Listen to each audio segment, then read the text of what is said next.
Ayan, magluto tayo ng aming ulam ngayon, guys. Ayan, beans. So, hugasan muna natin ito, guys. Hugasan muna natin siya bago ilaga. Kung hindi kayo nagmamadali, guys, mas maganda kung ibabad nyo ito ng gabi. Hayaan nyo lang siya hanggang umaga. Tapos saka nyo ilaga. Ayan. So, ilagay muna natin sa dito. Saka natin hugasan.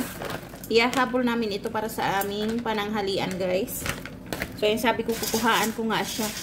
Kasi parang natatakam akong mag-ulam ng ganito, guys. Ayan. So, usually, pag nagluto kami nito, ang sinatuhog namin ay pata. Pata ng baboy, guys. So, ngayon, iba ang ihahalo natin. And hugasan muna natin ito, guys.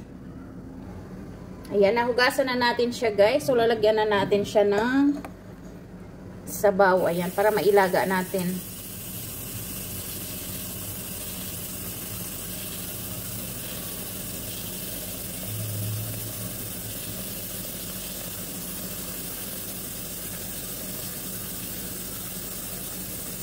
Ayan, so damihan nyo lang yung tubig, guys, kasi dry nga siya.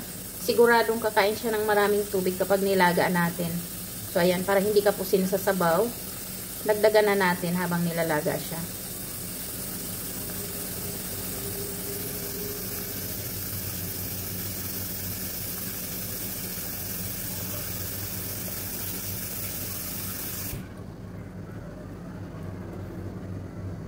Ayan, guys, so takpan na natin at ilaga muna natin siya.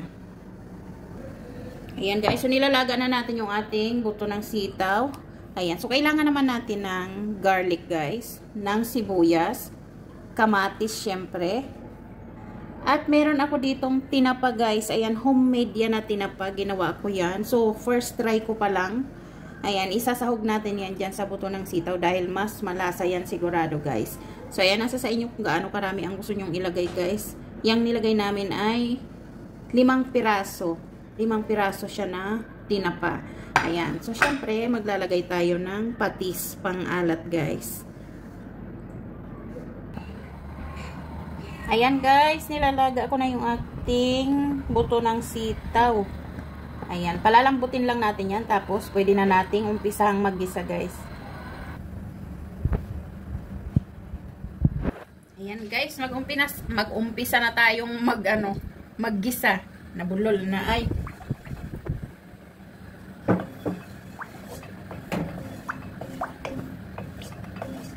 Ayan, painitin muna natin yung ating oil.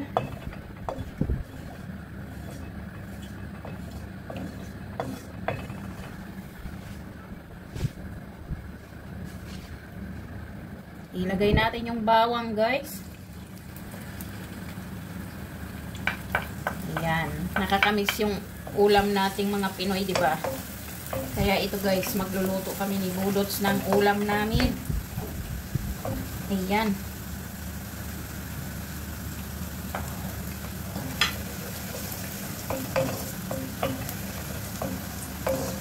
Para masubukan natin yung aking ginawang tinapa, guys.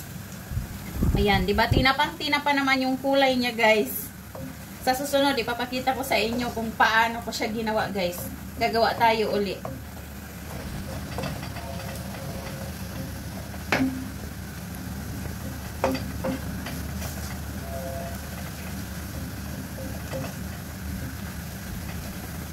Bango ng bawang.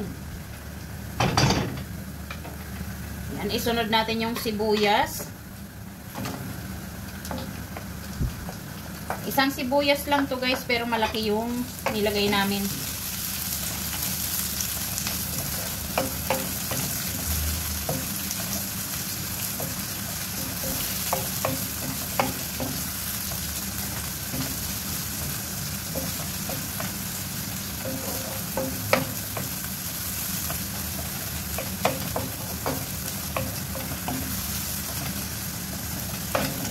Sunod natin yung kamatis. 2 kamatis ito, guys. Yung sitaw nga pala, guys, yung buto ng sitaw, 500 grams yun.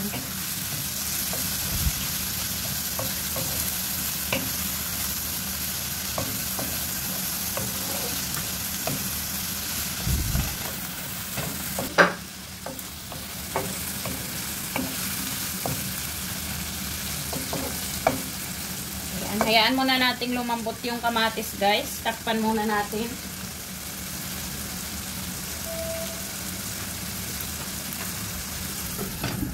Ayan, para mas madali yung paglambot niya. Nagpaalam sa mga magulang. Ramdam niya.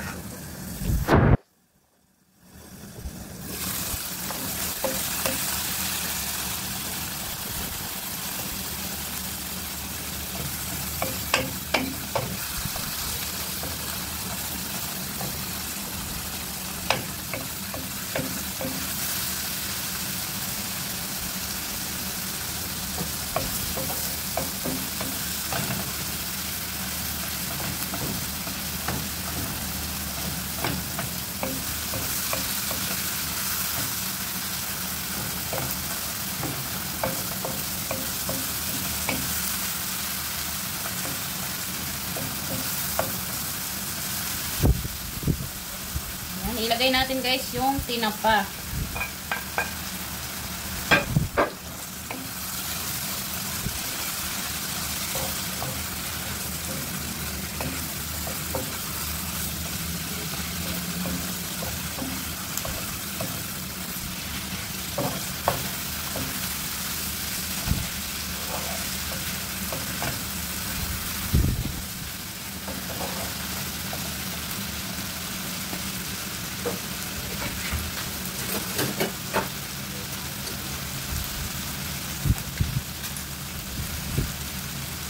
Ayan guys, maglalagay tayo ng Maggi chicken cubes dahil wala namang fish cubes dito.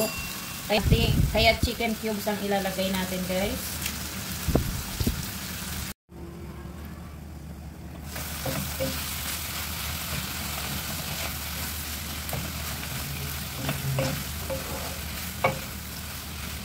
Ayan guys, pwede na natin ilagay yung ating pinakuluang sitaw.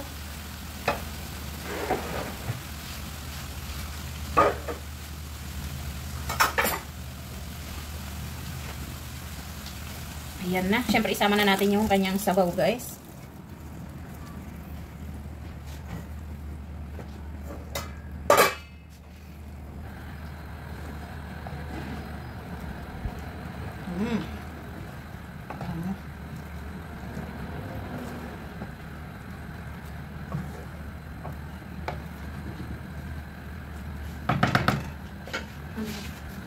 Guys, magdadagdag tayo ng hot water. Ayan, dagdagan natin yan kasi para makapagpatikim din tayo sa iba. Ayan, pakukuluin muna natin siya ng mga ilang minuto. Ayan, syempre maglalagay tayo ng patis.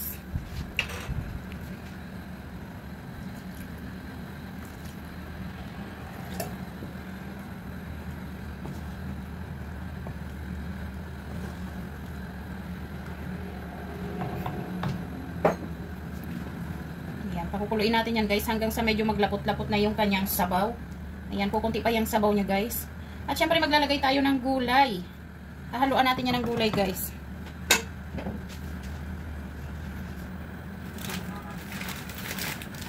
Yan guys, habang pinapalapot natin yan, isabay na natin yung ating vegetable.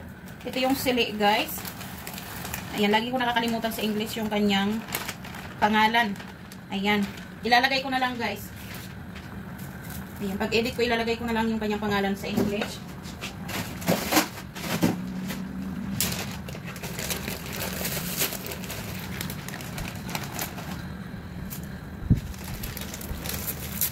Ayan, para hindi siya guys masira. Kapag ganyang nag-harvest sila, kasi galing to mismo sa sa garden namin. Pag nag-harvest sila, hinihiwa-hiwa ko at nilalagay ko sa freezer guys. Para kahit magtagal siya, hindi siya masisira. Dahil wala tayong dahon ng ampalaya, yan ang ilalagay natin guys. Dagdagan pa natin kasi sa dami namin guys, hindi magkakasya yung ulam. Maghahati-hati kami guys. Ayan, damihan natin yung gulay dahil masarap kapag marami ang gulay.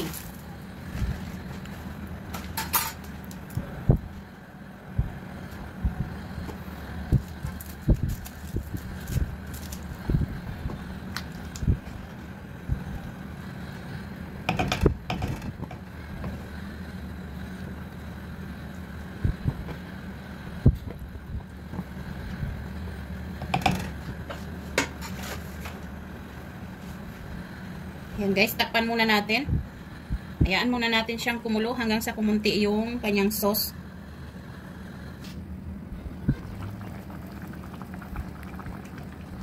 Ayan, medyo ihalo natin guys.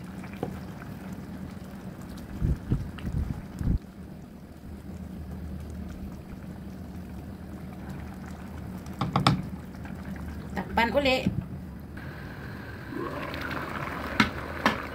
Ay, umuusok siya guys. Ayan, luto na siya guys. Ayan, maglalagay tayo ng sili kasi gusto namin maanghang guys. Pero magsiseparate muna ako ng para kay Selfa. Kasi si Selfa hindi kumakain ng maanghang. So magtatanggal muna tayo ng para kay Selfa. Ayan. Ayan guys, kung gusto nyo ng maraming kamatis, pwede naman guys ha. Kung gusto nyo mas parang mas creamy yung style kasi pag maraming kamatis. Ayan, so nakakuha na tayo ng para kay Selfa guys. Talagyan natin ng sili yung para sa amin. Ayan guys, meron kaming chili flakes guys. Ayan, homemade ito. So lalagyan natin siya para maanghang-anghang. Ayan, kasi gusto namin talaga may anghang siya guys. Ayan, so optional yan guys ha. Kung yung mga hindi mahihilig sa maanghang, wag na kayong maglagay. Ayan, kami lang to guys. Kasi gusto namin may anghang-anghang talaga yung ulam. Ayan, so luto na siya guys. Pag lumamig yan, lalapot yan guys. Kaya tama na yan. Kasi mauubusan siya ng sauce mamaya guys pag lumamig na. So ayan. Ready to eat na guys.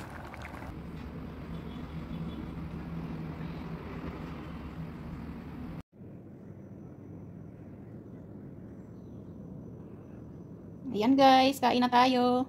Mainit na mainit pa guys. Ayan, salamat sa panonood. God bless you all and have a nice day.